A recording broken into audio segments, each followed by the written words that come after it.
અમે વોટ તો નાખી શકીએ અને વગર બીઆઈ નાખી શકીએ. અમારા ઘરે તો ઈડી સીબીઆઈ ના આવે, કારણ કે ખાવા કાંઈ નથી, સ્કૂલે ના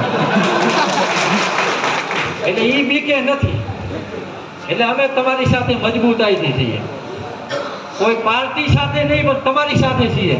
મેં કીધું કે રાજકારણ અમારો વિષય નથી, પણ આ દેશની અંદરમાં લોકતાંત્રિક વ્યવસ્થા જળવાય. અને આજે લોકતંત્રનું તમામ મોરચે આ લોકોએ ચીરહરણ કરનારી આ ભારતીય જનતા પાર્ટીને આપણે બધા લોકો સાથે મળીને આ દેશમાંથી એમને કાઢીને ફેંકી દેશે.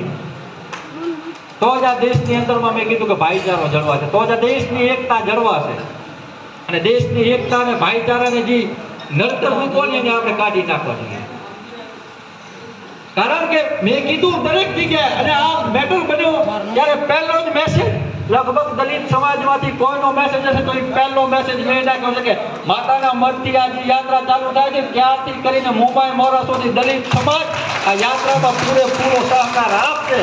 અને આ બધાએ ત્યાંથી કરીને અહીંયા સુધી જોયું જશે.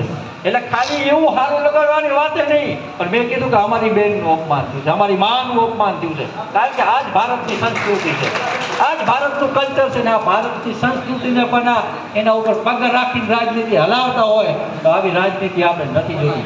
એ બંધારણ ખતમ કરવાની વાત કરતી, આ દેશની અંદરમાં લોકશાહીનું હનન કરતા હોય.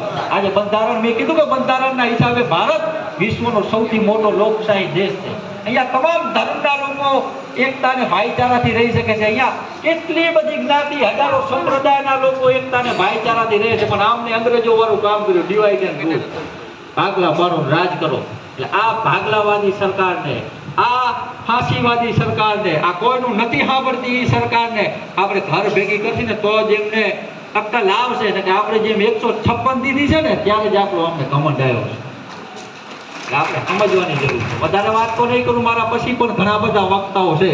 પણ છેલ્લે જાતા એક બાહેંધરી ચોક્કસ આપું છું કે તમારી સાથે ખભેથી ખભો મેળવી કોઈ પણ લોભ લાલચ કે એમના ડર વગર એમને ઈડી મૂકે, સીબીઆઈ મૂકે કે સ્થાનિક પોલીસ વાળા મૂકે, તમારી સાથે અમે ખભેથી ખભો મેળવીને આગળની લાઈનમાં છીએ, વગર નિમંત્રણે છીએ.